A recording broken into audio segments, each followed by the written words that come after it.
Okay, hi everybody. Welcome to Community Cooking with the Co-op. My name is Paul Addis. I'm a librarian at the Coos Public Library. I run this show with my partner Tim Bolster, the outreach coordinator at Coos Head. There he is. Hey Tim. He's Hey, standing in the Jason. wings tonight because our cook tonight, spirituality teacher and mentor Tara Cridland, has her partner Rafael Lopez with her tonight to help her cook along. And we have Alan Bartle behind the camera. With that, it's all, hey, Alan, there he is. That's great. It's Photo perfect. bomb. Fantastic. Photo bomb. Love it. All right. So it's all yours, Tara. All right. Hi, everyone. My name is Tara Cridland. I'm actually an embodiment coach and spirituality teacher. And what that means is I work with people to learn how to release traumas and woundings and old belief systems that no longer serve them by releasing it out of their nervous system and out of their bodies without the talk therapy part of it. Actually, it's a really nice complement to talk therapy, and I have some therapists myself that I work with as a coach. And then what by doing that, then you get to learn how to have these really deeply regulated, balanced body that can handle stress with ease and have really healthy relationships with yourself and others. And then for some people, that opens up the doorway to who am I, what am I? And then I help them discover what that is beyond their physical body. So, and that's their own unique journey that I just guide them on. So that's what I do for a living. I am a health coach, certified holistic nutrition coach, as well as a yoga teacher and a retired massage therapist as well. So if you live in Coos Bay or the Coos area, I actually do teach yoga every Wednesday at 8:30 in the morning and again at 6 p.m. at night at Center of Attention Yoga Studio. Paul's actually going to add that link to the chat for you. So if you are interested, because I am teaching a workshop, it's starting on not this weekend, but next weekend on the 6th, every Sunday except Easter weekend. We're going to skip that week and do the last Sunday and then the first Sunday of May. It's a 4-part series. It's the third run I've done. I've had a lot of really positive feedback. We talk about the nervous system, stress management, and I teach you actually real world, easy to apply techniques and practices to help your body start getting more regulated. And what regulated means is that your nervous system doesn't have these big reactions anymore. And then it allows you to just come into this cool, calm kind of state of mind and body, no matter what's happening in your world.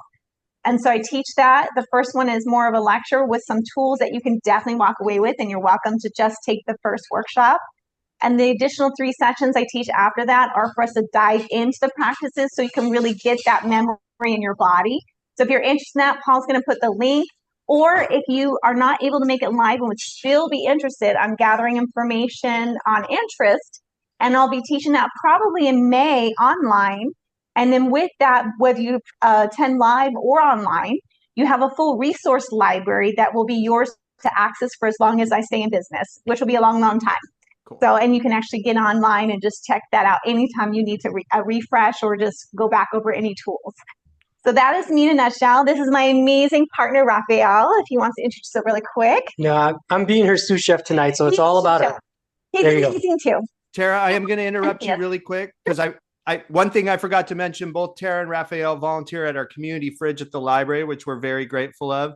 And one thing I forgot to mention, if anybody has any questions while Tara's cooking, feel free to respectfully unmute or put your questions in chat and I'll feed them to Tara. That's it. Thanks, Tara. You're welcome. And also, I'm really good at following that. I do a lot of online teaching, so I'm pretty good at following chats. But if I miss it, and yes, please unmute, ask the question. I have no problem answering. So tonight we're going to make vegan stuffed bell peppers. And now if you are cooking for more than one person, I did put in the recipe option 1 to 2 cups of either rice or quinoa. Tonight we're going to do 2 cups because everyone in the kitchen tonight is going to eat my food after.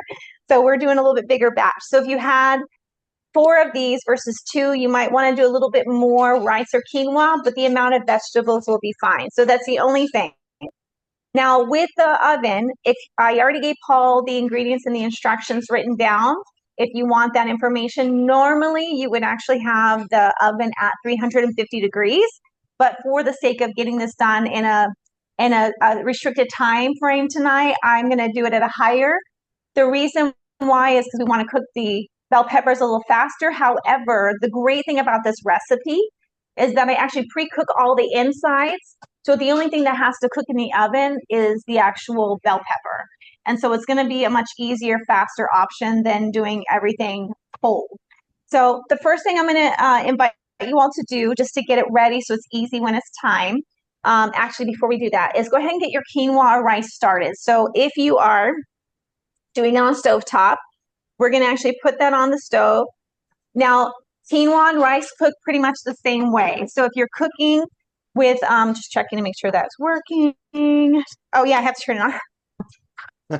Clearly don't cook with like Bunsen burners. So from this, just turn it on. And now in order to get it going, you just have to boil the water. So put it on high. You're going to add 1 part of rice or quinoa, but don't add that yet, to 2 parts water. That's how we normally cook if you're measuring it out. If you're one of those savvy cooks and you know how to do the knuckle method, by all means, do your thing. For the sake of everyone else, I'm going to do it with measuring. So we're going to do 4 cups. We are going to do 4 cups of water. If you're only doing 1 cup of rice or quinoa, then just do 2 cups of water. Put that in your pan and put it on the oven to start to boil. And Tara, I just want to remind everybody cooking along, they should be preheating their ovens at 400 degrees right now. Yeah, so just make sure your oven's on preheat so it's good to go when it's time to put the full bit into the oven. So since he is actually doing that, I'll give you all a second before I start with the cutting. I want to make sure you guys have that chance to get all that going. Cool. And then you measured this out already, huh? No. Okay. Oh, okay. No. Okay. Okay. So we'll find out if this is 2 cups. And whatever it is, actually, no, maybe we should have measured it first to see. Yeah, I should have measured, but that's okay. That's all right. It'll be, you know what? It'll be fine. It'll be fine. There's 4 cups. You're amazing. All right. Try this out. So, Maybe we can measure quinoa, rice, and good quinoa. all right. So yeah, once you have that water boiling, we'll just check it. So I'll just remind you, because I'm going to be here checking it myself. So I'll just remind you to check your boiling water. And now once that's boiling, you're getting that ready. We're just going to get the bell peppers ready. So take your bell pepper, and what I'm going to actually invite you to do is we're going to cut it kind of high. So if you see, I don't know if you want to change it, we're going to put it right here. Let's see if it works here. Yeah, he's going to change the view so you can see what I'm doing. Okay, so you're going to cut it kind of high, because what I like to do, this is your choice, you don't have to, but what I like to do is I actually like to leave that top so that I have a little hat to put back on it. And then it has this really fun little thing. So once you do that, if you have a little bit, just get your seeds out. I just do it by hand. I just go in there, tear it out. It's really easy. Get all the little extra white stuff out so that you have that nice open bell pepper to stuff. Cool. All right. So, and there's always seeds left in there, so I always do a little tap over the trash can. Just get the little remainder seeds out. Sure. Unless you like the seeds, because even with the bell pepper, you can get a little bit of spice with the seeds. Oh, right. So if you like that little zing of spice, then by all means keep the seeds, some of the seeds in there. All right, so I did that. My sous chef's going to do the rest of them for me so that I can talk to you about the rest. And I'll give you a second to start doing that. Now, last week, wow, it's really gone fast, right? It seems like last week. Month, I did this trick. Someone in here actually had a great idea. If you're not someone who likes to smash garlic with a knife, she actually used her can or like a jar or something to smash the garlic with. So if you don't feel really confident in using a knife to smash your garlic, then just use something else like a can or a bottle or something. Something's not going to break, obviously. Or maybe not so obviously, because we don't always know what's going to be fragile, right? Something might look strong and then suddenly it's not. True. So I like, and I think everyone here likes a lot of garlic. Yes. So if you're not a fan of garlic, A, don't put it in at all, or B, just do a small amount, so maybe a couple of cloves. For the sake of our garlic lovers in this room, I'm going to give them a little extra.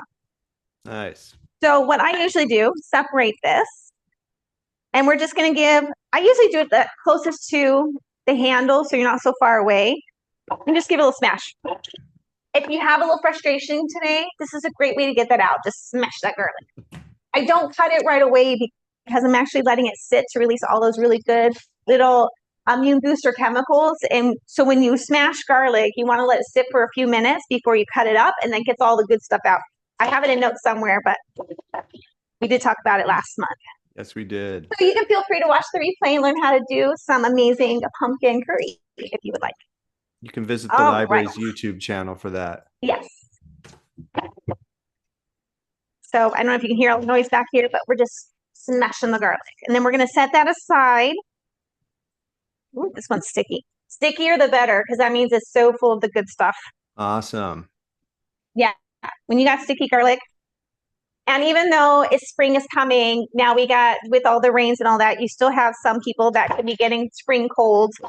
So garlic is a great, really easy, amazing food to eat that will just kill all the germies. It's also great if you get ear infections. You let it, 1 garlic clove steep in 1 tablespoon of olive oil overnight on the counter, and then strain the garlic out. And you can actually just drop that in your ear, and it'll soothe your ear and help clear up that infection. Even if you're on antibiotics, it will help speed up the process. Interesting. Just little home remedies. Nice.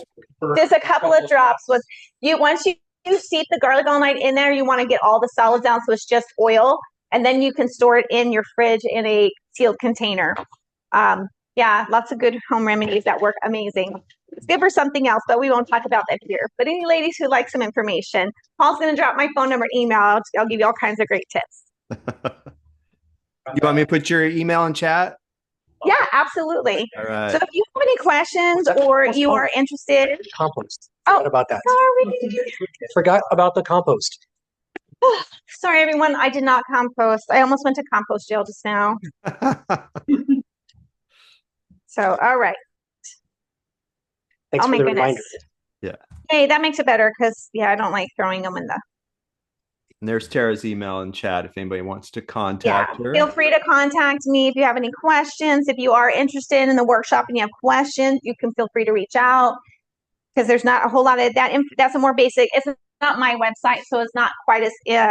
But if you are local and you shop here at the Coos Head Co-op, there is a really pretty flyer I just put up in the window. It's called From Stress to Calm. If you want to check it out, the information's on that flyer along with the link to the workshop as well. Compost. Oops. Oh, no. Oh, see, I almost went compost gel and It's all right. one of these. All right. So we're going to set these aside. All right.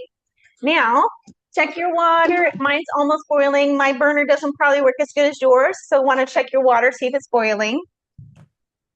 I'm going to turn on my sautéing pan in the meantime. You know, I feel like this is the one that burns better, because last time I did it on this side. And we'll do the saute pan on this side. Yeah, you know what? Last time I think that's what we ended up having to do. Yeah. Thank you, I mean, Tim. it's getting there, but this is a little Bunsen burner, so it doesn't burn quite as fast or as good. Sure. So I want to make sure. I think. Yes. Right. If you'd like to donate to the Coos Kitchen Co-op to give us a cup of Bunsen, you can go to www.pleasehelp.com. I'm just kidding. All right. So, because I want to get that going, because your rice or your quinoa can take anywhere from 15 to 20 minutes, depending on your stovetop.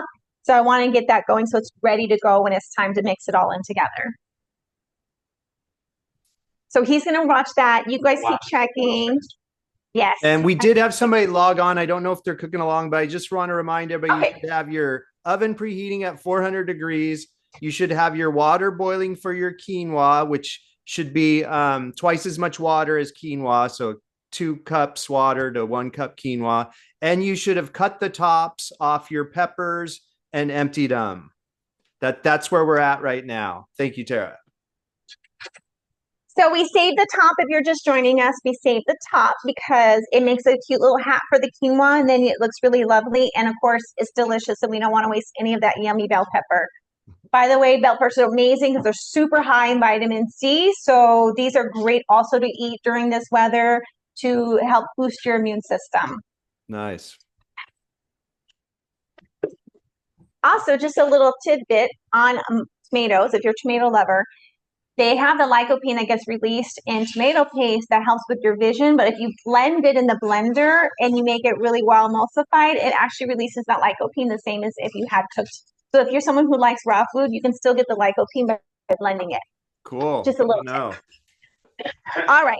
So the next thing we're going to do is just chop up our veggies. So I'm getting this heated up. So if you haven't already, also start to heat up your saucepan or your frying pan, whatever your saute pan is. Cool. We're going to get that nice and heated because we're going to saute. So what we're going to do is we're going to actually cook all the insides first, mix it all up so that the only thing that has to cook in the oven is going to be your bell pepper.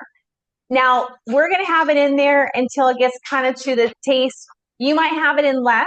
So the time is going to be anywhere from 15, 20, even 30 minutes, depending on how soft you like your bell pepper. But if you like a little crisp to it, then you probably want to actually cook it for a little less time.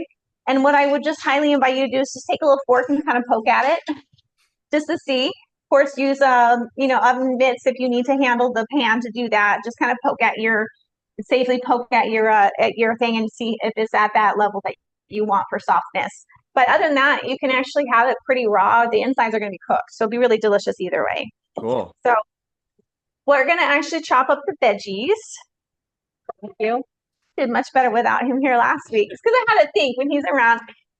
I'm so relaxed around my partner when he's around that I suddenly turn into like this airy fairy person because he's got my back. It's good to have someone like that in your life, right? Definitely. So we're going to chop up the veggies. Here's a trick. If you're chopping up big carrots like this, I always invite you to kind of cut them in half so they're more manageable. That way you can avoid some accidental cuts. So what I'm going to do is just cut the carrots in half, and then I'm going to cut them into little cubes. We're going to cut all the vegetables up into small pieces this time around. It's not going to be a chunky recipe. The reason why is all that's going to go into the stuffing, and that's going to go in the bell pepper. So I'm going to actually chop up the carrots into more kind of like carrot sticks. And then from there, we're going to cut them into little pieces. Oh, okay. So let me just show on camera. Oh, yeah. They're going to be much smaller this time around, right? Because we want it to be able to go into the stuffing without it overpowering or being too chunky. That makes sense. That way we can get into all those little kind of bottom parts of the bell pepper. Cool. So go ahead and just chop up your carrots first. Your pan should be heating. Yes, are you ready? Okay, so check your water. We're checking ours. If it's boiling, go ahead and pour your rice or quinoa in. Once you put your rice or quinoa in the water, you might have to give it a little stir just to make sure it's not clumpy. Go ahead and put the lid on and then turn it down to medium to between low and medium, so it's simmering, but it's not boiling anymore. And then once you do that, just so you don't forget, we're going to do this. We're going to set our timer. So he's measuring it out, 2 cups of quinoa for us. If you're cooking for more people tonight, add more quinoa or rice. All right. And then I'm going to set my timer for 18 minutes and check it. Did you lower the temperature? All right. But you should add half as much of your quinoa as you did water. Yes. Yeah. So 2 parts water to 1 part rice or quinoa. So 1 cup, then 2 cups of water. So that's the little trick. Now, if any of you have an Instant Pot and you love your Instant Pot, you can make perfect rice or quinoa. But maybe I won't do that tonight. But you can make it. Well, you know what? I will, because you're like, I see Paul what? You actually do 1 part rice to 1.5 cups of water. You turn on your Instant Pot on high for 3 minutes, and then you let it decompress for 10 more minutes, and your rice and quinoa turn out perfect every time. Nice. And then release. It's perfect. It's better than a rice cooker. I put it at 6. Is that okay? Where's The high is 9? I would maybe turn down to 5. Okay. Yeah. I don't actually have an Instant Pot, but you can check one out at the library. Hey, that's great. In our library of things. 6 in an 8-quart. I make yogurt in it. I make everything in it. I got really good at doing Instant Pot everything because we had a area we were living in Maui where it was a kitchenette with no oven. So my Instant Pot was my everything. So turns out you can make everything in an Instant Pot. It's amazing. It is. So now I'm sold. All right, so we're cutting the carrots up into tiny little pieces. Now, just a reminder, I did say that last week. If you're cutting in your fast cutter, curl your fingers so that you don't cut your fingers by accident. It's a lot easier to handle a little scrape off the knuckle than it is to have a deep cut in your finger. I say this from experience. And we want you to so just a gentle reminder that we curl the fingers.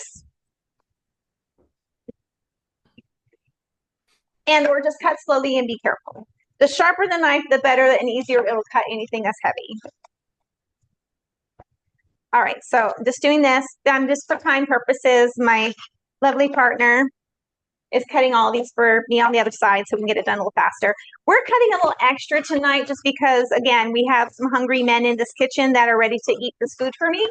So we're making, yes, we have to pay them in labor by me feeding them. So Definitely. So just so you know, I'm cutting a lot more than what you are, and that's okay. So you're cutting, I'm assuming, for yourself and maybe one or two more people. So you don't have to cook as much stuff or cut up as much things. Right. So just gonna cut these up. Beautiful. So I cheat. I just kind of feel the pan. When I can feel the heat emanating, I can tell it's hot enough. And you're heating that dry, right, Tara? I'm heating it dry. You don't want to put oil in it when you're first heating a pan.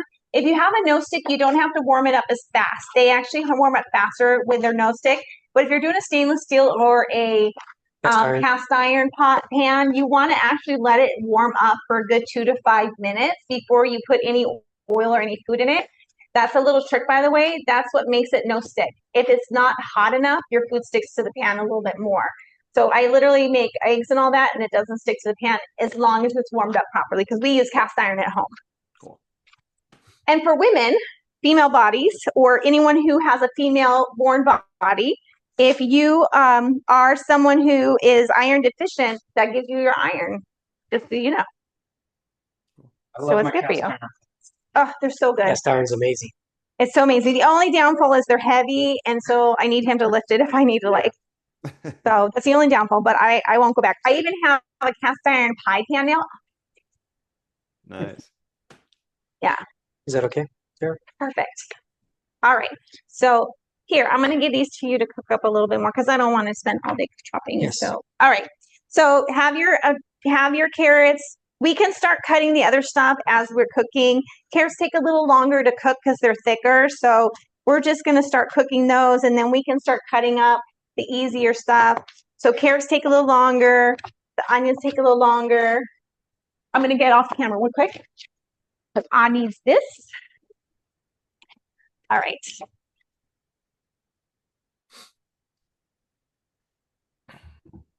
So I'm just checking to see. Yes. So this is another little trick, by the way.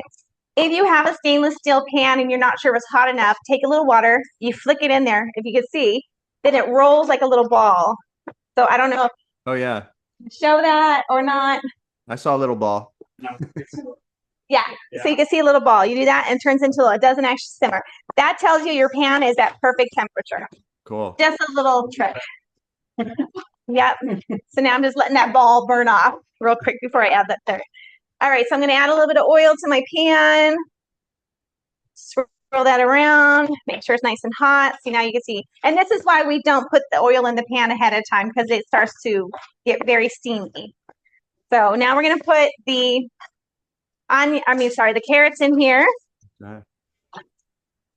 And we're still cutting, but we're going to get that sauteed. So that's okay. He's getting very, very into his cutting, so he's in his chopping. So food is flying right now. So, okay, so we're going to get that going, stir that around a little bit. Oh, yeah, I'm glad we didn't do the smaller pan.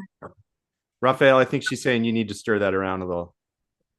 Oh, no, he's getting excited. Oh, okay. Stir it around. I'm stirring. He's pouring. Gotcha. Yeah, so we're just getting it sauteed.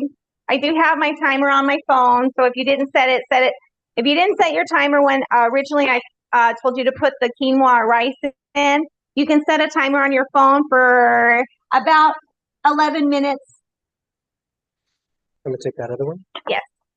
All right, so he's going to do the cutting because we're cutting a lot of extra right now. So you're just going to saute it around, get it going, let it fly out of your pan. All right. The next thing I'm going to cut is the onion. So the onion and so the reason why I'm doing these first is because the carrot and onion is much more dense and it takes a little longer to cook. So we want to cook the more dense vegetables first so that they have a chance to soften fully. Otherwise, we'll end up with other vegetables that are too soggy and not enough on the other. So that's why we do these first. Carrots are more dense. Onions take a little bit longer. So we want to always do the more dense vegetables first. And I just made this, it's very simple. Sorry. I made this a very simple, recipe, but if you have other vegetables you just love and you want to chop them up and put them in your stuffed bell pepper, you're so welcome to do that and just make this your own recipe. So these are just the ones I chose for ease and also because I wanted to make this a cost-effective recipe for tonight.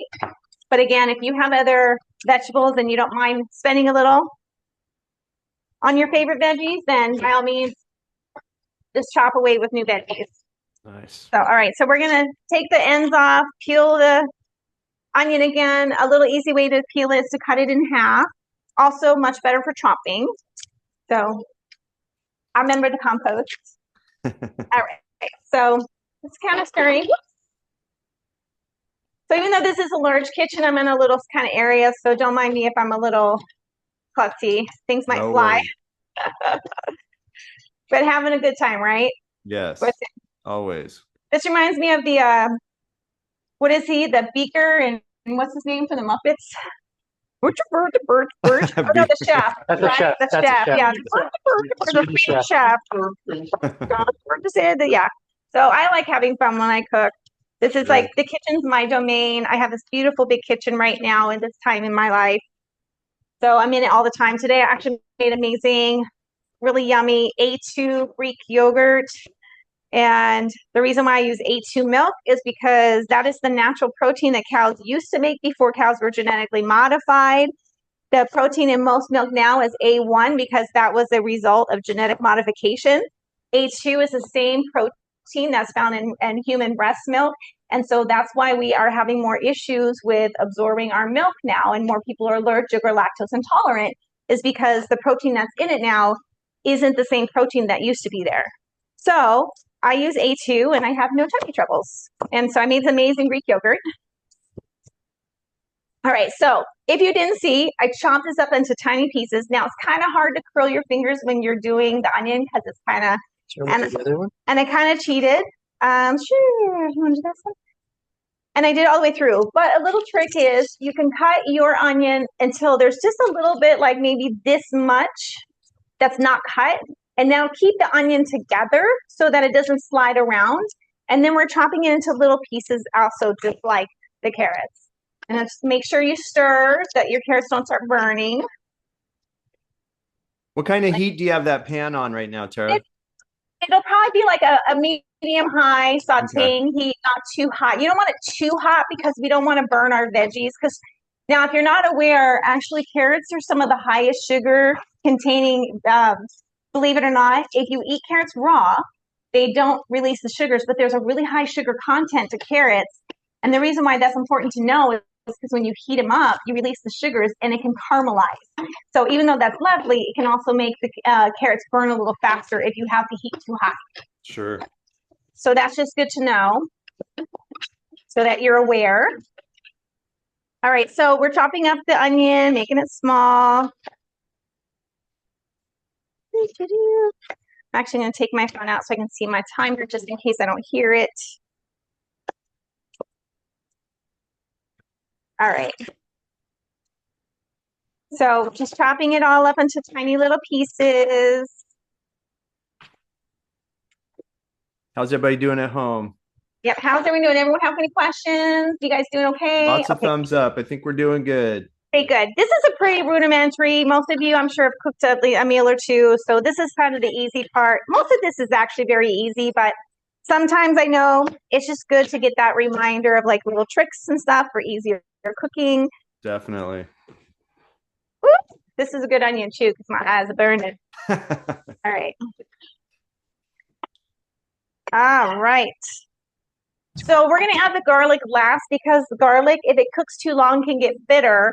So we'll add it last just till it gets that nice aroma. That will release all the yummy goodness of the garlic, but it won't overcook it where it becomes bitter. So that's one reason why we also set it aside. So now go ahead and stir that around.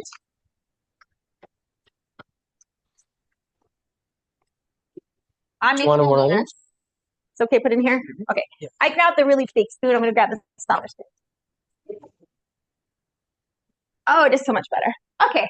I was like, that spoon was for like a 6'4" person. So, or really big. So your tools in your kitchen make all the difference. So just kind of give it a good stir. Make sure it's nice and cooked. That's perfect. It's more than enough. We're making a big batch here, but Cool. again, you make however much you want. I usually at home, I almost always have leftover. By the way, I almost always have leftover stuffing. It's so good if you make like literally if you make. I'm gonna switch over. One sec, Tara, because somebody asked what the white stuff is. They asked if it's cheese. No, those are the chopped onions. That's chopped onions. So we just added the 2 more dense vegetables right now, which is the carrots and the onions. You want to throw that in there? Sure. Yeah, all that's in the pan right now is the carrots and the onions. Yeah, we won't be adding cheese to the sautéing pan because the cheese will just melt and burn. That's going to be added to the quinoa and everything at the end. It'll melt the cheese really nice, which kind of creates that like nice cohesive stuffing. But we'll do it very last as the final stir and before we load up those bell peppers. So we're just, yeah, it's strong. Good. It's good. He's like, woo! He's walking those onions off, walking them off. Yeah, walk it off. So my pan is kind of, I'm loading it up. So it's going to take a little bit for me. So go ahead and just start cutting up your zucchini. Now, what you can do with this, again, if it's really big, just cut it into more small pieces. So you can cut it like half. We're going to do little strips just like we did the carrots. Okay. So everything's going to be kind of small, like small little chunks, because we want to make this the really accessible, easy stuffing to put in so it's not spilling all over the place. Sure. Once it cooks down to, once you cook your vegetables, it releases a lot of the water out of it and a lot of your vegetables shrink down, which is another reason why I like to cook it prior to stuffing your bell pepper, because if you don't, then a lot of that water gets released in the baking time, and then that creates all that watery stuff that's actually in your bell peppers, and it can actually cause everything to shrink. So you think you have this big stuffed bell pepper, and then ends up the stuffing's like half full. Cool, makes sense. So I'm just going to take a moment. So you cut with me. We're going to make little chunks, just like we did the carrots. All right. How's everyone doing so far? Excellent. Okay. Looking good. All right. So this one's kind of thicker. So what I'm going to do is I'm going to turn it on the side and just make it a little thinner so that when I chop it, it's easier. So see what I did? Again, just chopping it in strips. Thank you, Susha. Do you want me to cut this one as well? So yeah, just keep checking as we're chopping. Make sure that you're stirring your food occasionally so it doesn't burn. Do you want me to cut this one up as well? Let me see, because this is a big one. We may not need to. Yeah. If you want, you can actually dice up one of the tomatoes. We'll add those kind of towards the end too. Now, we are going to, if you want, we are going to add tomatoes to our mix. If you're not a tomato fan, then don't add any, leave it out. If you like your tomatoes a little bit more raw, you can just mix it into the quinoa stuffing at the end, chopped up finely and raw, and it'll just warm up nicely. Or you can saute it in the pan to get it more cooked. So I just want to give you a heads up ahead of time that that's some options for you with your tomato. Cool. Can you use other vegetables besides 100%. 100%. So I just chose the easy to get more cost-effective vegetables so that this recipe was easy. But if you really love other vegetables and you don't like any of the ones I'm using, you can use whatever vegetables you like, and then it will still be amazing. Yeah, make this recipe your own. Play with it and play with different kinds. Sometimes in the season, I'll add like squash to it. What else have I added to it? Gosh, mushrooms. Mushrooms are so good in it. A lot of times when these recipes I'm making for you, this is like the kitchen sink recipe. So basically, this is what I will, if I have a bunch of vegetables that are kind of on that edge or they need to be cooked up, and I have some really beautiful, by the way, if you live here, their farmers market starting again at the end of May, and there's one stand that sells like these huge bell peppers for like $5 or $4 or some crazy thing like that. You can make stuffed bell peppers all summer. Nice. Just letting you know. Or just a little FYI, they're not in season right now. But the poblano peppers, when they're big, Those are amazing stuffed. Wow. So No, just that'd be another good. variation. I actually love doing stuffed bell poblano peppers. That's actually why I had trouble with Paul. I was trying to look for a stuffed bell pepper picture. Uh-huh. How is poblano peppers? I have lots of beautiful pictures though. No So just worries. plain cake, check your food, make sure you're stirring it so that it doesn't burn. Oops. It's okay size for you? Make them smaller, please. Okay. All right. So my sous chef is actually cutting up my tomatoes for me. But again, now a little trick. If you're not really a big fan, you like tomatoes, but you don't like the wateriness of it, you can actually cut them in half and then just kind of scoop out the seeds or kind of just gently squeeze it over your sink or trash. And that'll kind of get the extra water and seeds out so that it's a little bit drier. Cool. But we're And I'll dicing show up, you. and So we're dicing up the zucchini. and the tomatoes, small like everything else, right? Yeah, everything's going to be small Cool. because it has to be able to fit in the stuffing. Cool. So just throwing some of the zucchini in. Okay, so my timer just went off for my quinoa, so I'm going to go check it really quick. So if you have any questions too, Raphael's great at answering questions. We do have a comment. Sarah mentioned that Yes. the ingredients for this look so pretty in my grocery basket. It was fun scavenger hunt picking up the ingredients. Awesome. Yeah. You know, here's the deal. If you want to be really healthy, truly, just make all of your meals look like a rainbow. The more color you have, the more nutrients you're putting in your body. And of course, fresh as possible. Sure. That's one of the little tricks I used to do with my coaching clients for health coaching is make it pretty, make it look like a rainbow or a garden, like a pretty flower garden with all the colors, and you're guaranteed that you're getting tons of vitamins in your food. So I'll be right back. Eat colorful. Do you want to put the tomatoes in there or you want to wait a little bit? Okay, that's beautiful. Sarah? No, not yet. Not yet? Okay. How do I turn this off? Got it? Is your quinoa done? Okay, so my quinoa is done. So I'm just setting it off to the side. So quinoa and rice will do better, especially quinoa. Once you finish cooking it, it's perfect because now you just let it sit off to the side and just let it continue to absorb the rest of the water. And then when it's time for us to mix everything, your quinoa will be just perfect. So you should have it done if you set it around the same time as me. If you did a little bit later, just give it a minute or two. But just check. If all the water's absorbed, your quinoa is probably done. Now, some people have a texture thing. Quinoa can be kind of crunchy. So just test your quinoa really quick and see if it's soft enough for you. If it's not, then cook it just a little bit longer, maybe like another minute or two, or maybe even 5. Start setting it like every 2-minute kind of thing. Okay. And that will soften the quinoa so it's not crunchy. Cool. So just kind of continuing. Lots of chopping tonight. Yes. Is this okay here? Is that good size? Yeah, that's perfect. Okay, perfect. Cool. All right. So just keep adding. You have squash? Yes, if you want to please do this one. All right, so my sous chef's going to help for sake of time so I can get you to the next level. Because I'm also being mindful that I think we're supposed to be done in like an hour. Ish. So just be mindful.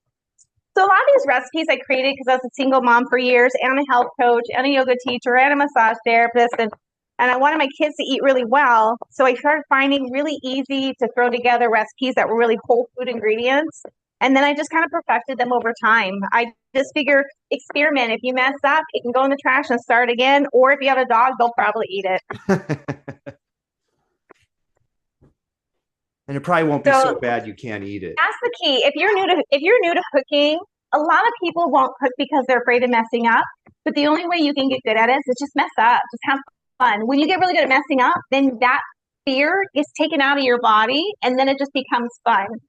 So that's also a key, by the way, if you've never skied before, you learn how to fall really well first and then you get better at skiing. Yeah. Because it's the fear of not having perfect or the fear of messing up that usually holds you back and causes you to make more mistakes. So when you get good at it, making the mistakes and falling, everything gets easier. Look at kids who skateboard, right, Paul? Yeah. Yeah, Definitely. You learn how to fall well and fall safely, and then after that, it just gets fun. Awesome. It's okay? Oh, yeah, perfect. And he's really good at chopping tiny. So his tiny is like even smaller than my tiny. So Julia was asking if she should add black beans to the vegetables. but add what? Black beans Black to the beans. vegetables. If Not you yet. want to, we're going to add black beans. Oh, So okay. you definitely can. And it's just to give you a kick of more protein, but you don't have to. That was an option. But in we're that, going to but wait to add those. yeah, we're going to add those at the end because we have them. They're canned and they're already cooked, so they just need to be warmed up. And Nicole added, there is no mess ups in cooking. You always learn from it and find a new way of doing things. True. Exactly. Good point. And you know what? That's when I'm like, oh my gosh. Like I started making my own Greek yogurt at home, like I said earlier, and I avoided it because I thought it was complicated. And turns out it's not. It's actually quite easy and fun. And the biggest time is just really the heating it up and watching it as it cools down to add the starter. Mm-hmm. And the rest of it's just wrapping it up and waiting till the next day. Is amazing. Awesome. So yeah, the more you just do things, the more you realize and you get that message. So one of the things that I've become really clear on is your ego is actually your friend, but your ego is your friend that's just afraid. And so then the afraid little ego will sabotage to protect you. So the more you physically do actions and try things that teaches your brain that it's actually that the ego that is actually safe and you can do it, the more it rewrites that belief system in your body for you to actually be able to accomplish things without the sabotage. So that's just a little coaching 101, little love hint. All right, so we're just sauteing that. Beautiful. That's going to go at the end. So we haven't added any seasonings yet on purpose because I like to add it at the end so we can make sure we have the right amount. If we do it in the saucepan for this recipe, it can kind of mask how salty it is. So we want to do it when it has a chance to cool down just a little bit so I can make sure I have the right amount in there. So just sauteing until... Now, as you're sauteing, let's go ahead and chop up our garlic. We'll add that last. Okay. We're going to add the garlic and me personally, I'm going to add the garlic and the tomatoes last. Okay. So the garlic, again, just chop.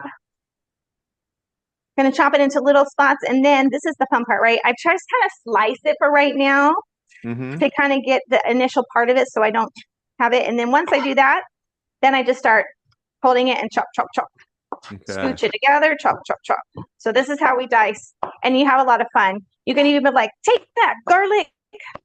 Start taking it. I've had a lot of people that have been dealing with some frustration. So I'm just helping in case you have that too. I feel pretty good. But it makes it fun when you can kind of, go to town. Just keep the other hand out of the way. Yes, please. And then you might have to just scrape that knife off a little bit as you go. But we want to chop the garlic nice and tiny so that it can get into all the different parts and you're not just getting a chunk of garlic here or there. Sure.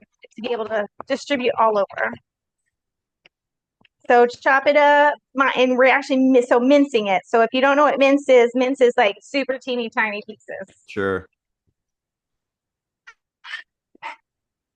Now, I only share these things because I'm sure that some of you cook enough and but some people are newer to cooking. So just throwing out the terms and knowing what they mean, just in case there's someone who hasn't, so that you know what I'm talking about. And you also feel confident, like, hey, I'm a cook too, because you are.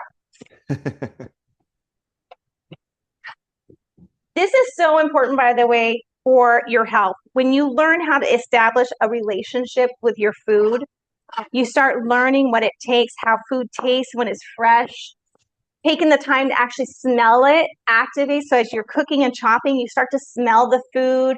This gets your glands in your mouth going, your saliva. This starts what's called peristalsis, which is your natural digestive process in your gut. And so you're actually, when we eat out all the time, we're taking away from our body that ability to connect with the food. The reason why this is important is because this allows you not only to appreciate and be able to absorb your food a little bit better, but it also creates this really healthy relationship with your food that helps you want to be more in sync with the food. It makes you more conscious of what you're putting in your body. Because when we eat out all the time, or especially if we eat a lot of processed foods, it's already done and we don't realize what we're putting in our body. So learning how to cook for yourself is not only, and it's also a really beautiful way to be creative and artistic. So whether you realize or not, this actually activates that side of your brain that's more creative and artistic, and it helps you to establish a new way and thought process by cooking. So whenever I'm stressed, I go to the kitchen and bake, or I cook. And Julia so said the herb de Provence smells great. isn't it amazing? It's my favorite mix. Yeah, that does smell good. I had the option. I used to work for a circus company, Cirque du Soleil. A lot of them are French. They come from France, and they used to bring me fresh herb de Provence from France. Nice. It is like a whole new level over there. Their food is it's just beautiful. It was like some of the best. I wish I still had those friends. We've moved on. All right. So you're just going to stir in, throw the garlic into your saute pan if you haven't already. So if you notice your veggies are starting to get soft, they're starting to kind of shrink down. This is what we want because we want it to mix well to stuff in the bell peppers. Okay. Compost pile? Yes. Okay. Thank you, honey. That's fine. I just want to make sure I didn't like. All right. So we're just mixing the garlic in until it gets nice and fragrant. All right. And also just make sure you're cooking it really well with all of it so that it gets evenly distributed. All right. So it doesn't have to cook for a super long time. Now, the nice thing is zucchini is very soft and it's mostly water, so it cooks down really quickly. That's why I added it last. Sure. Am I making such a mess tonight? Way bigger mess than I did last month. Oh my gosh. All right. I'm going to put the tomatoes in just to warm them up a little bit and just to have them cook a little bit. But if you like them more raw, then just wait till we put them in the mixing bowl, which, by the way, if you have a big enough pan, you can put them in the same pan as the quinoa. If not, just get yourself a big mixing bowl, and then we'll start mixing everything together. Okay. So check your stuff. If your veggies are looking nice and cooked all the way through, it looks like they've kind of diminished in size. They're not filling up your pan so much. They're a nice soft texture, then they're ready to be mixed.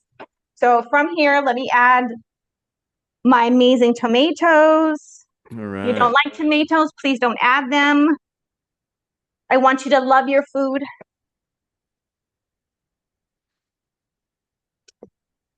Okay. Now, a little trick is some of you like tomatoes, but you tend to get like blisters in the back of your throat from the high acidity of a red tomato.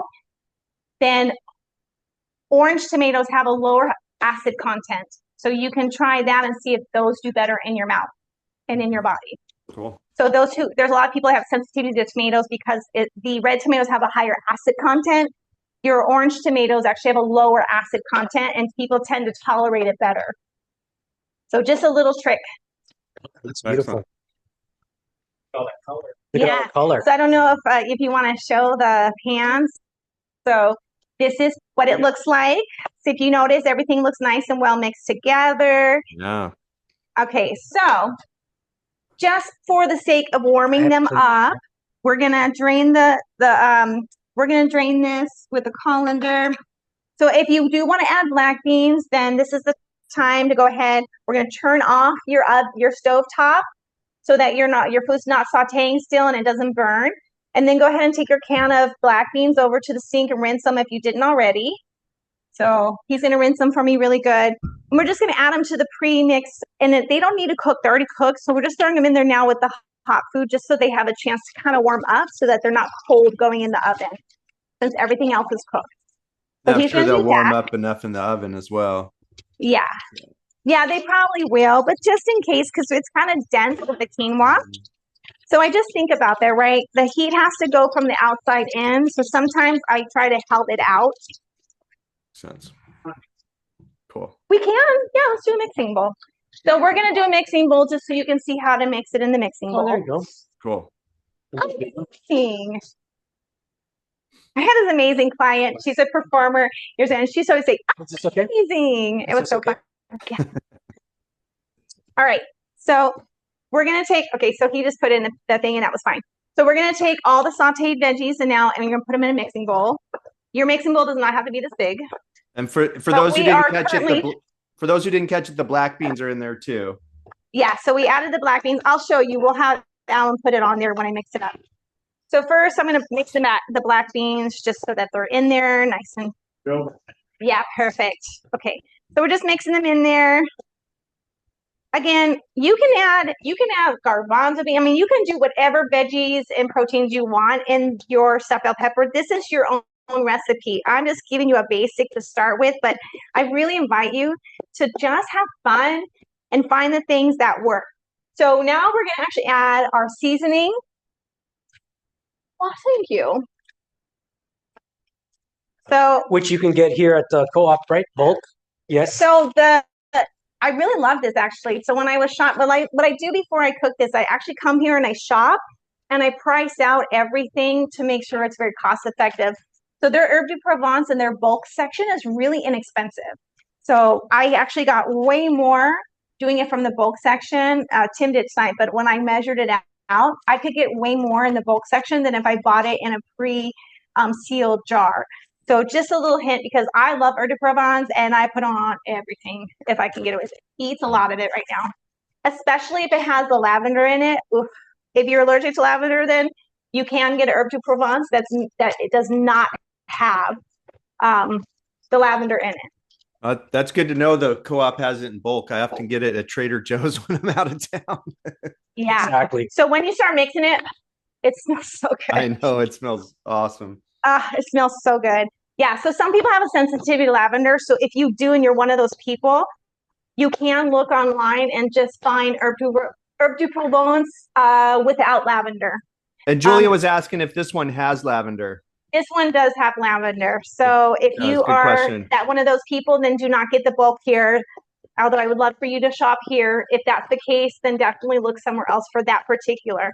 So I started with the Herb de Provence first because I want the heat to get that aroma to release in your seasoning first. Then we only have this. So I think I did measurements. So if you are doing this, you can add, like, I would say, we're doing a big batch. You're not doing as big of a batch. Mm-hmm. So maybe start with, if you're not someone who likes really spicy food, start with a teaspoon and then mix it in and work your way up with the pepper. So you don't want to add too much at first, because pepper, if you do too much, then, well, you do too much. But once you add the quinoa, it'll actually reduce the pepper too. So if you add a little too much, it's okay. Your rice and your quinoa will kind of bring that heat down for you. So I'm going to do this just so I'm not reaching into this, because this is the industrial kitchen, so it's not my house. So I'm adding a little bit more because I'm adding more because we have a bigger batch to feed everyone. Of course, yeah. All right. They got to feed the crew at the co-op. Yes, we're feeding the crew. Now, whatever you add in pepper, you always want to add more in salt. So the salt, because it is a big batch, I would say, because the quinoa in the rice is going to dull down the salt flavoring. So I would really just have you maybe start with like 2 teaspoons, mix it all together, taste it, and then add as needed after that. I'm going to add a little bit more because I happen to know that it will be better with that. Mm-hmm. Okay, I'm going to mix it all first before I add the quinoa. The reason why I do this is because the veggies are nice, they're wet, so they'll mix all of that seasoning really well, and I don't want the quinoa to take and suck it up, because quinoa will keep absorbing. I pre-make quinoa, make quinoa porridge with it, and if I cook it on the stove with the milk and leave it too long, all the milk will be absorbed even after it's already cooked. So quinoa will just keep absorbing and absorbing and absorbing. So we want to make sure we add everything together first before we add the quinoa. If you're using rice, it kind of is the same thing. So you just want to wait to the end to add that. All right, so now we're going to add the quinoa. So I'm going to go get mine off the stove. If yours is behind you, go get it.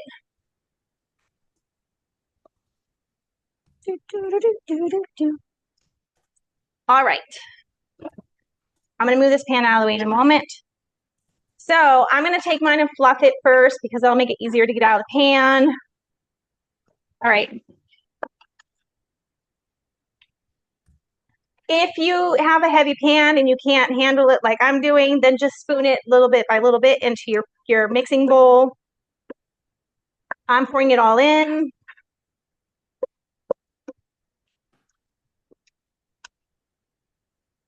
All right, let's take that maybe out. Yes.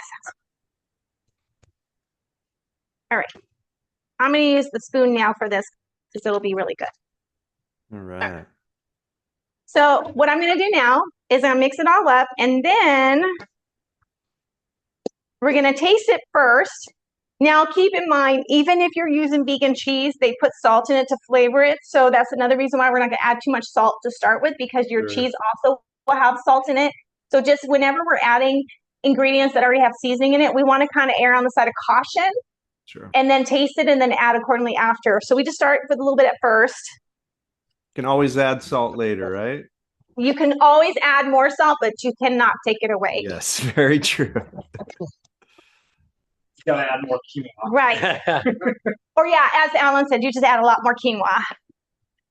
So, and oh yeah, I totally left you on a cliffhanger here because I made the mention earlier that some of you might have been like, hey, so I will usually tend to have a lot of leftover stuffing. And what I do is the next morning I make scrambled eggs and then I warm up the quinoa stuffing and I pour that over my egg. It's so good. Or you can heat it up and then put it under your egg and then fry your egg and put your egg on top. And it's amazing if you eat eggs. If you don't, Sure. then just heat it up and maybe add some tofu or something to it and make it a morning breakfast stir. Yum. It's so good the next day. I bet. The longer it sits, the more yummy it tastes. Everything gets to marinate a little longer. Oh, I'm telling you, this particular recipe, I literally, if I make a lot so that it has leftovers on purpose because the longer it sits, the better it tastes. All right, so I mixed it all together first, and now I'm going to add the cheese. So make sure everything's mixed really well. I'm going to add the cheese first. Up to you. If you're allowed to, you can get a little bit more cheese if you like it cheesier.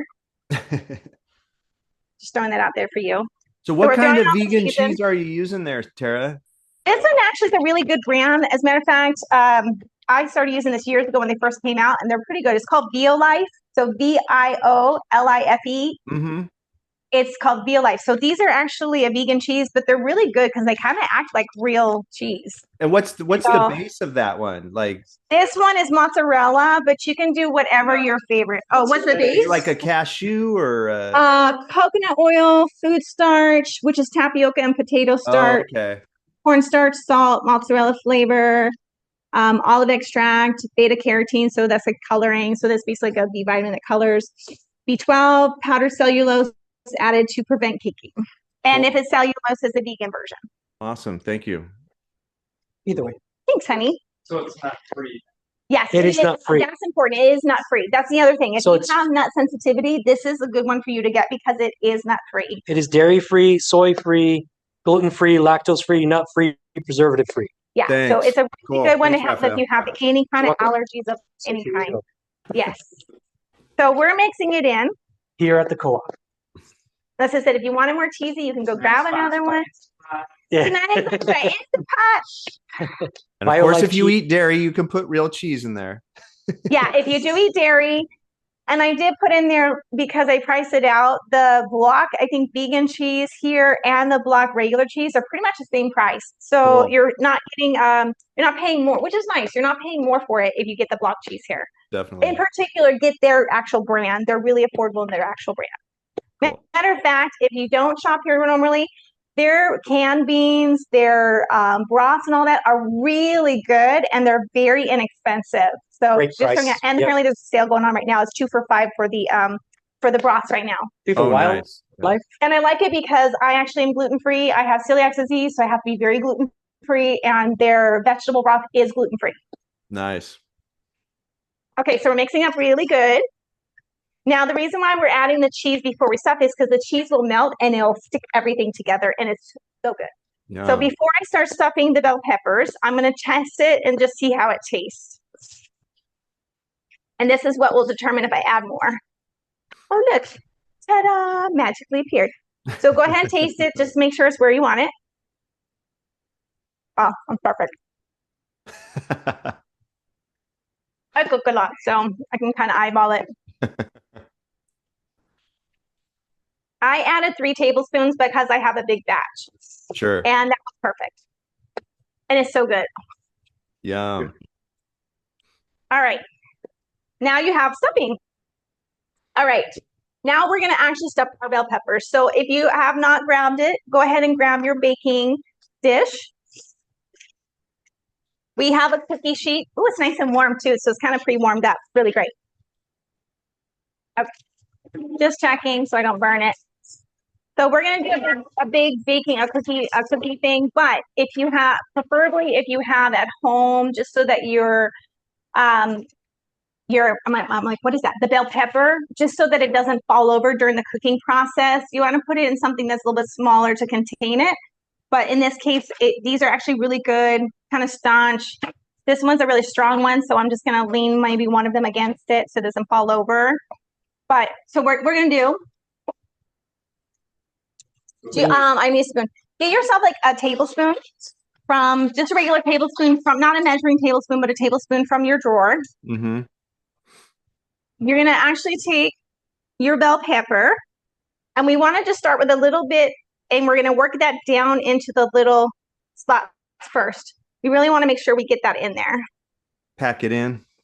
Going to really pack it in. So don't be afraid. Don't push so hard you break your thing, but give it a good like push. You want to get it nice and packed. Sure, sure. The more packed, the better. And you're going to have leftovers. So take it home, get some bell peppers, and add more. All right. What I like to do, if you can see, as I pack and I make this pretty little mound. See, it has like nice little mound on it. Mm-hmm. And then you got to find the family. So then you put that pretty little topper on it. Nice. It's hat. And it's a little hat, and it's so lovely. So again, if it's a taller one, you still really want to get that stuffing down. So you don't want those little pockets, right? Because there's nothing sadder than cutting in, thinking they're stuffing, and then find out it's an air pocket. So we just want to get all that stuffing pushed down in there.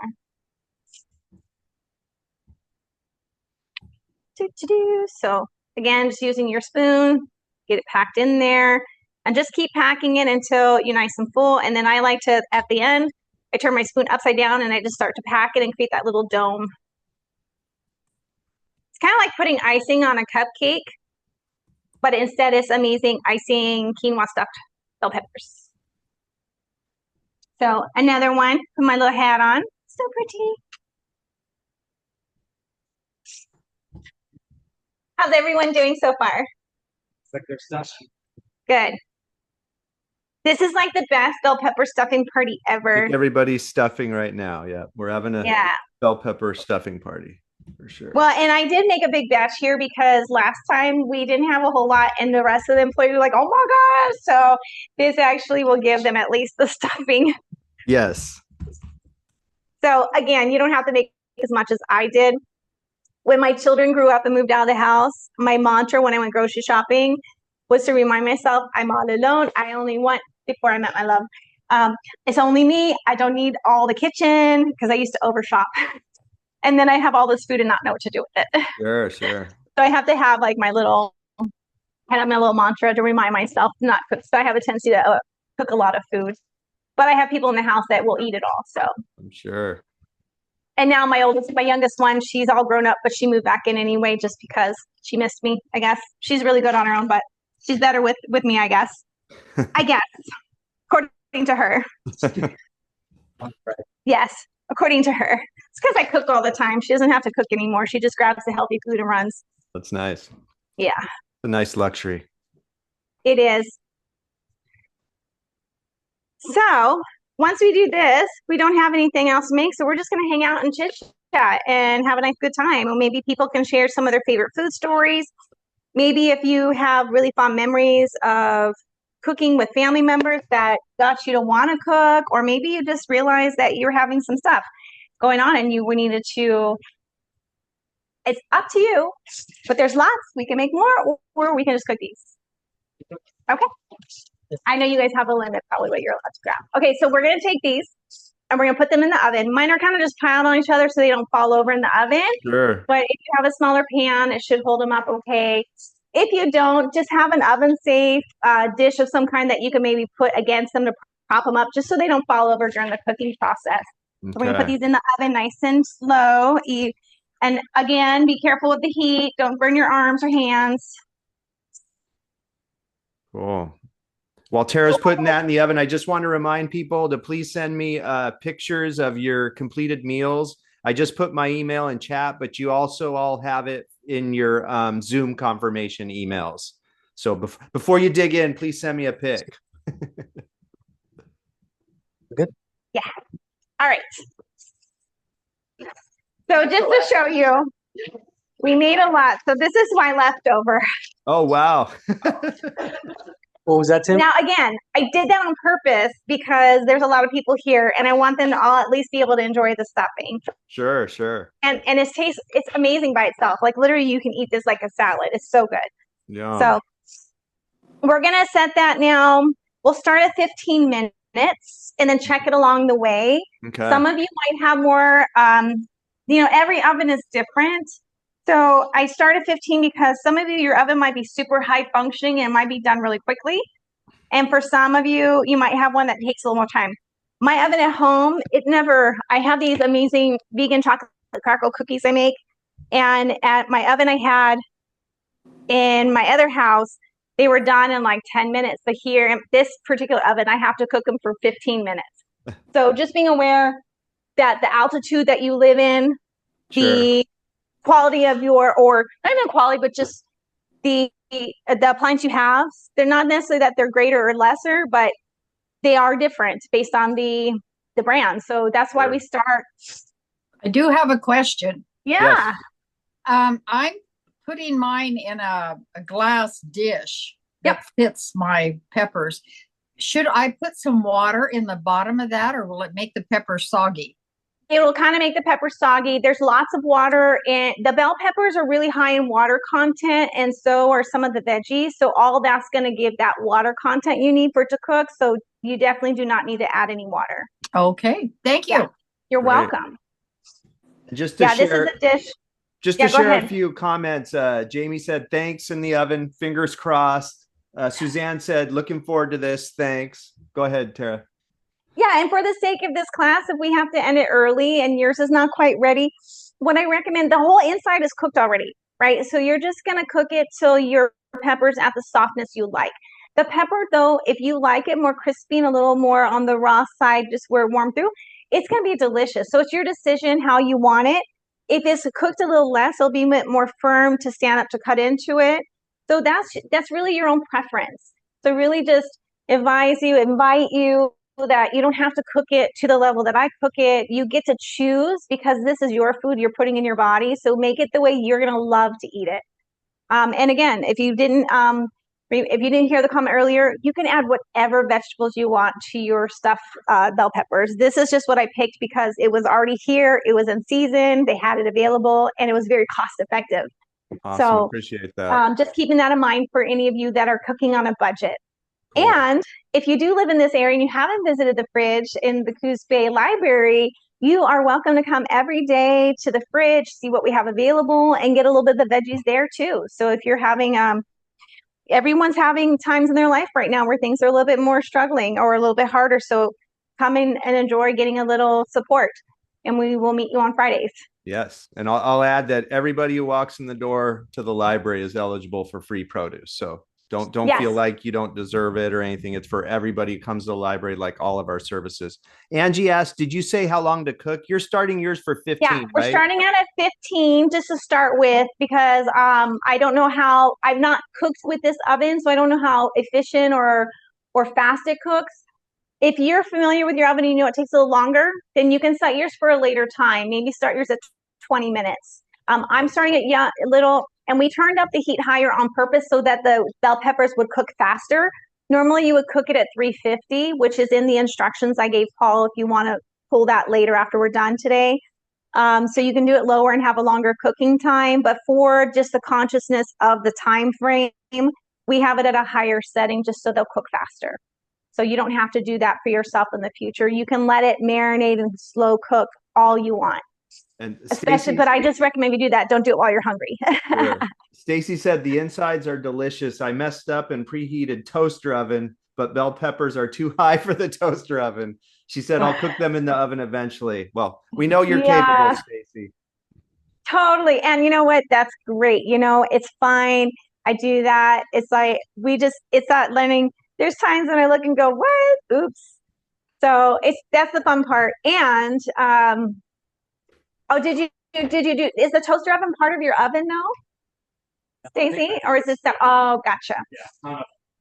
Yeah. I asked because my oven actually has a convection oven or regular bake. So yeah, mine does too. Some of these newer ovens have that.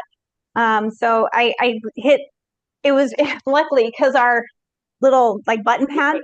Yeah, oh, that's true. You know what, Stacy? If you still want to be able to enjoy it with us tonight, you can choose to cut one of them in half and lay it down and cook it that way. It will just be more crispy on the top with the quinoa, but you can do that if you like to do that. That's true. Yeah, so if you want to at least cook one. Yeah, absolutely. Go Hi, ahead, Joanne. Joanne. Hi. Can you freeze the extra stuffing to use at a later date? Would that You sure can. If you can freeze any of your vegetables that are pre-cooked like that, you can. They would just probably be a little bit more watery when they defrost, but just cook them a little longer to warm up. There you go. Your veggies and your quinoa might be a little bit more soggy if you freeze it and reheat it. But like I said, if you're fine with that and it's just softer and you're okay with it being softer, then freeze away. It's not a problem. Yeah, good question. Yeah. And Any if you guys have finished your meals, please eat. I had somebody email me a pic of their peppers like 15 minutes ago, so I hope they're not getting cold. Yeah, no, please eat. Don't wait for me. Thank you for coming if you are all Yeah. How's everyone doing so far? So you have those have it in there. Did any of you taste your stuffing? How's it tasting besides the 1% shared? Like, does anyone else want to share? Sarah said it's delicious. Another one of our fridge volunteers I'll mention. Excellent. Yes. Oh, good, good. Yeah, this is a really simple recipe I came up with. I do not eat heavy meats. I can't digest them. Rice is hard for me to digest as well. And I started playing around with what can I eat that's really healthy and feed my kids and they would actually eat it.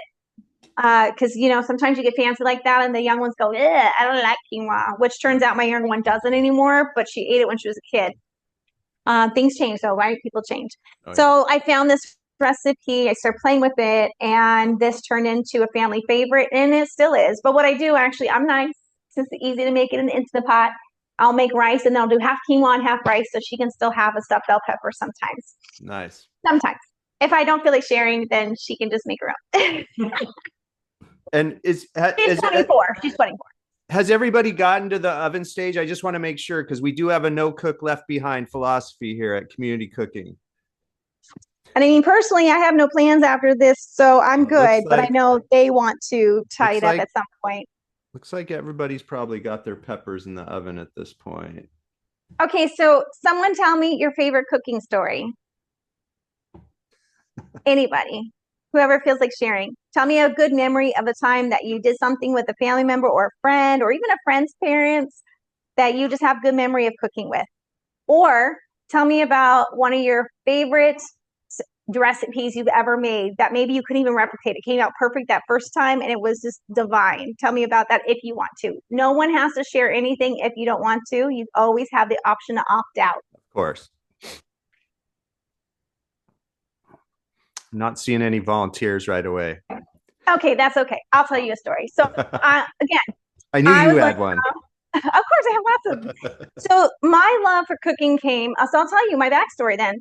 My love for cooking came from my dad. So my father had diabetes, and this is back in the days, to age myself a little bit. I'm in my 50s.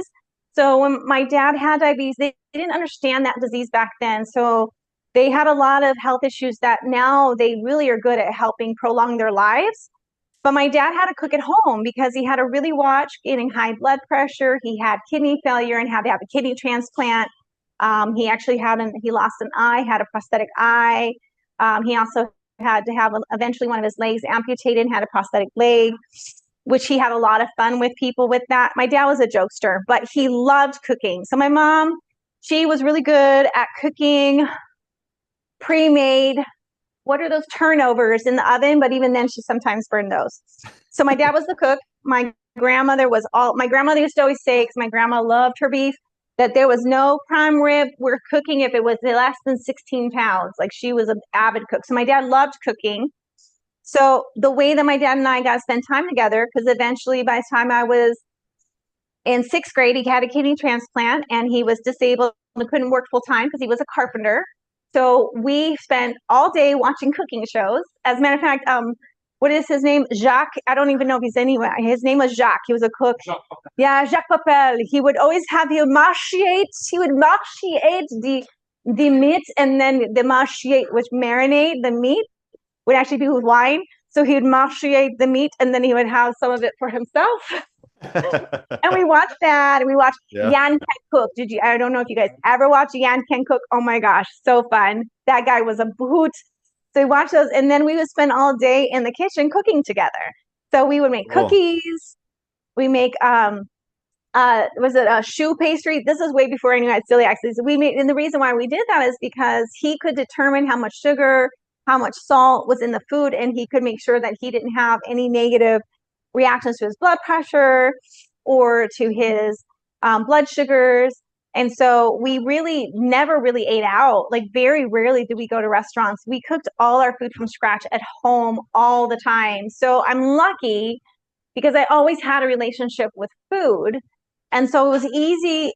Of course, we all go to that stage. We move out newly from our parents' house, and we kind of don't know what to do and now they have that term adulting.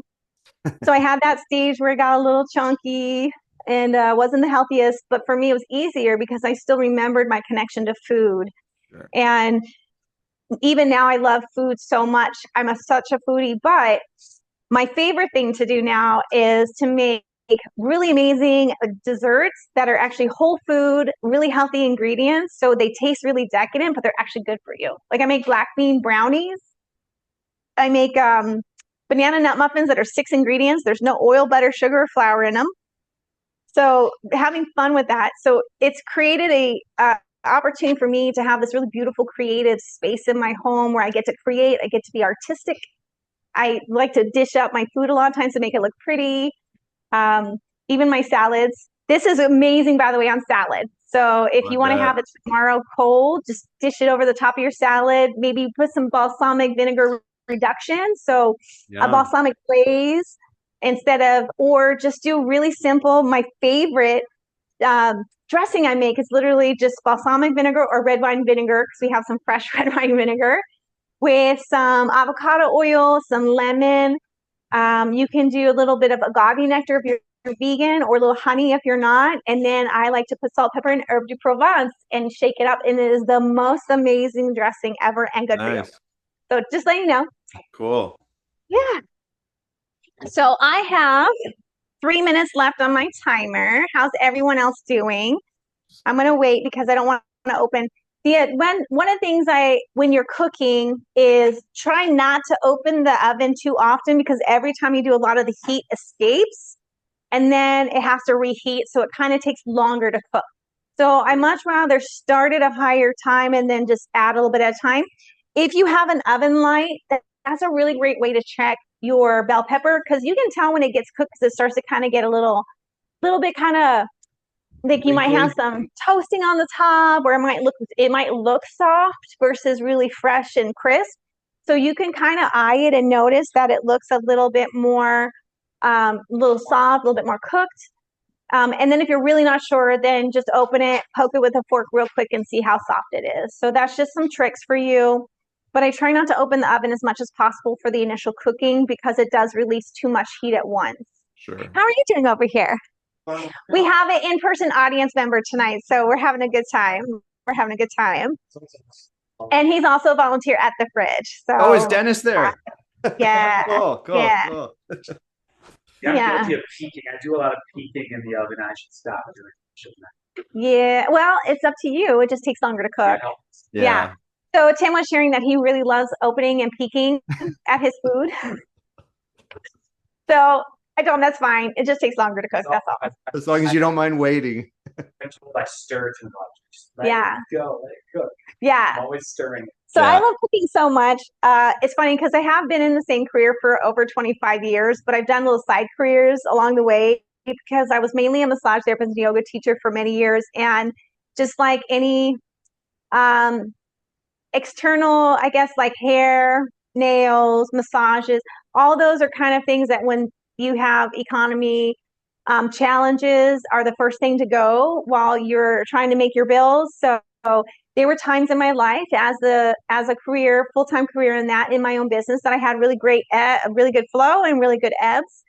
And so I used to do a lot of little side jobs just to and people are like, you did everything. But it was just for the times when the business was a little low and I needed to bring in money, because I was a single mom, and I worked a bunch a part-time hours, so I was constantly home. My daughter, actually, my oldest one, she's 30 now.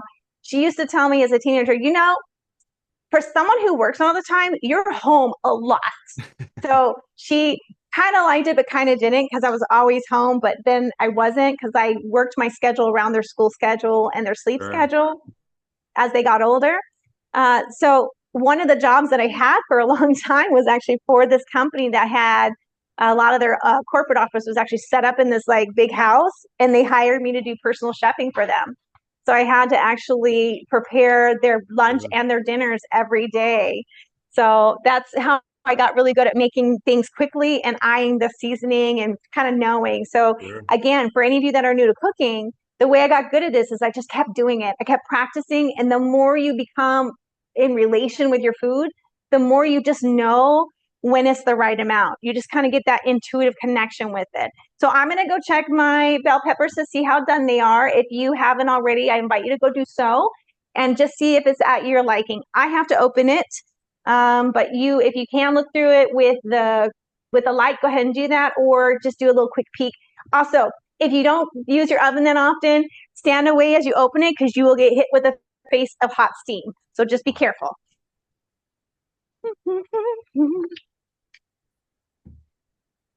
Okay, so mine are not. Let's see. I feel like, Paul, we can probably pretty soon, unless people need more help. Yeah. Call it pretty soon. Yeah. So and we did have a question, still... Tara. Joanne asked, can you recommend another veggie if you don't like bell peppers? Oh, heck yeah. So poblano peppers is one I recommended earlier. So any kind of like crispy type, peppery type food. If you don't like bell peppers and you don't like poblano peppers, then you can get yourself maybe one of those, like an acorn squash.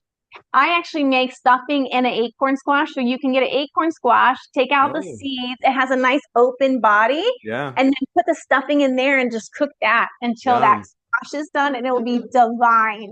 That'd be yummy. So, and what I would recommend, because squash is more dense, is maybe cook the squash at least halfway first before you put the stuffing in it. And that way it'll cook a little bit faster, because you don't want to overcook the stuffing either. Because it'll be more open with the squash, where it's more kind of surrounded with the bell pepper. So you can do that with any kind of open squash. Matter of fact, another great one to do that with would be spaghetti squash, because it has a nice big open center too. So I would pre-cook it a little bit, because then if you cook it right, you can literally scrape out the spaghetti squash and have like little noodles in it. You'll have like more squash stuffing. Yeah, exactly. So there's all different ways. So just check in with any kind of veggies that have just an open center. But if it is something that's thicker walled and more dense, you just want to kind of halfway cook it. Yeah, squash is perfect. You just want to kind of halfway cook it. It seems like it'd be kind of good wrapped in like cabbage leaves or something too. Alan just had a suggestion, which I forgot. I have a picture of it. Last year at the farmer's market, they were selling zucchinis that were this big for like $2.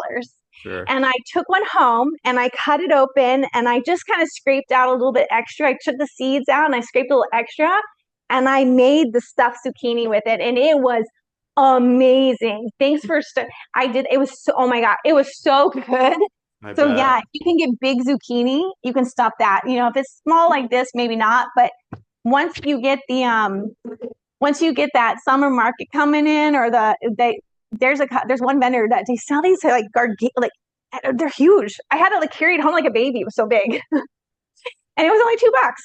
So, and if you can grow your own, like totally. If you grow on your own, if you don't check on it like every other it'll day, get really big. So Alan said, if you grow your own at home and you don't check it every other day, they will get huge. So again, just be happily negligent and let it grow really big, and then you can do stuffed zucchini. Sure. So yeah, there's all kinds of options. Bell pepper is just the easy go-to for most people, but if you want to get creative with it, I mean, honestly, just think about what can be stuffed that you can cook and have fun with it and try it out. You might actually find something that I didn't even think of and share it with all the rest of us on the email. That'd be amazing. Yeah, I would love definitely. That. I'm always looking for new ways. All right. So if we do let everybody go with their peppers in their ovens, Tara, what are we looking for? do you usually wait till the pepper's a little wrinkled? Yeah, so you would probably start looking for it to get kind of wrinkly. It's going to look soft. If you're not sure, you can always just gently poke the top end of it with a fork to see how soft it is. If you start seeing the top getting brown and it's not quite done, turn your oven down to 350 so it's not overcooking. That's just me. I turned it up. Just turn down the oven temperature to 350, or you can cover it with some aluminum foil for the top so the top does not burn. But you just want to cook it. Honestly, if you cook it for a super long time and your bell pepper's super soft, it'll still hold together. It'll just be really soft. Right. And so you can't really go wrong with it unless you leave it in the oven all night and then burn it up. So that's the only way. But you can cook it up to, sometimes if I want it really soft, I've cooked it for like an hour in the oven, depending on how soft I wanted the bell pepper. So it's totally your preference. Again, I started just a little bit shorter for time, and with hopes that it could be partially done for you to see. But again, it's going to look just like it did, just more cooked on the bell pepper. The inside is done. So if you want to eat your bell pepper and you don't want to wait for it to get soft, then eat it partially raw. It's done. It's good to go. You guys can enjoy your bell pepper right now. You'll just have a little crunch, yeah. right? Yeah, it'll just kind of be a warmer bell pepper. It just won't be cooked all the way through. Yeah, I think they're going to do that. They're already like, their saliva, they're salivating. So yeah, I think they've we're been smelling this for an hour and a half now. Totally. So yeah, so if you want to wrap this up, again, you have my direct number, my email if you have any questions. I don't mind you reaching out. And if you would like to get more information on that workshop, or you are interested in an online option for my workshop, please reach out. I'd be more than happy to offer that for you. It's called From Stress to Calm, and it's a 4-part series workshop that teaches you how stress reaction and trauma reaction are the same thing in your body, so it doesn't know the difference, how things actually affect you in your body, how you can actively start to release the charge of those things in your body and come into a calm state of mind and body so that you can have more joy in your life without feeling like there's stuff in the way. One person reported that she suddenly had energy to clean her house after months of not being able to do it because it turned out her body was just constantly in this hyper sense of stress and alertness, and she finally had enough energy to clean her house. Another person actually said that they suddenly were able to do their pottery really easy because they were able to get in that Zen state much faster than they used to. So it's open for all ages. You don't have to be a certain age. If you have restrictions with your body, we have chairs. It's all workable. So just inviting you to reach out if you would like to look into taking that workshop with me. So other than that, if anybody forgets to get Tara's info out of chat, you can always contact me. You have my email and Zoom, and I can pass it on to Tara. Yeah, Paul has all that info. Yes. Is everybody okay if we call it? Like, is everybody good with their peppers in the oven? Joanne, good? Okay. Okay, great. Well, thank you all for coming tonight. I'm super excited. There was new people on here. Definitely. It was lovely to show you my love for cooking, and I hope that turns out amazing for you. Please feel free to add more cheese when you're done if you want. Add more seasoning if you need to, or add any other toppings. Some people, they like to add like some crumbled walnuts on top of that when it's done too. So just some little suggestions. Nice. Or you can do balsamic glaze on it, and that would add a little touch of sweetness and be so good, and it's vegan. Awesome. Thank you, Tara. You're welcome. Lots of thank yous rolling in. Joanne said perfect recipe. Thank you. See you next month. Just thank yous rolling in.